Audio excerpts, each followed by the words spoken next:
வணக்கம். தமிழ்நாடு புதுகை ஸ்டார் செய்திகளுக்காக செய்தி வாசிப்பவர் வித்யா. கோவை கேரளாவில் பரவும் பறவை காய்ச்சல் எதிரொலி. தமிழக கேரளா எல்லையான வாளையார் உள்ளிட்ட 12 சோதனை சாவடியில் கண்காணிப்பு பணி தீவிரம். கால்நடை பராமரிப்பு துறையினர் 2வது நாளாக வாளையார் சோதனை சாவடியில் கிருமி நாசினி தெளிக்கும் பணியில் ஈடுபட்டுள்ளனர்.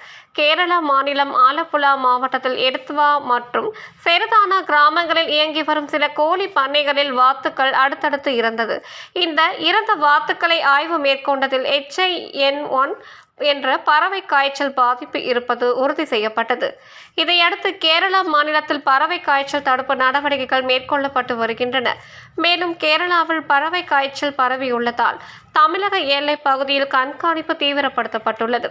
அதன்படி தமிழக கேரள மாநில எல்லை பகுதிகளான ஆனைக்கட்டி, வாளையாறு, வேலந்தாவளம், மேல்பாவி, முள்ளி, மீனாட்சிபுரம், கோபாலபுரம், செம்மனாம்பதி, வீரப்பகவுண்டன்புதூர், நடுப்புனி, ஜமீன் காளியாபுரம், வடக்காடு உள்பட 12 சோதனை சாவடிகளில் சிறப்பு கால்நடை பராமரிப்பு துறையின் குழுவினர் 24 மணி நேரமும் கண்காணிப்பு பணியில் ஈடுபட்டுள்ளனர். மேலும் கேரளாவில் இருந்து தமிழகத்திற்குள் நுழையும் வாகனங்களில் கோழி தொடர்பான பொருட்களை கொண்டு வரப்படுகிறதா என்பதை கண்காணித்து வாகனங்களில் கிருமி நாசினி தெளிக்கும் பணியில் கால்நடை பராமரிப்பு துறையினர் 2வது நாளாக பணியில் ஈடுபட்டுள்ளனர். வலது கையில பிடிச்சு அடிக்கணும் அப்படியே.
பாரு चलो प्लीज का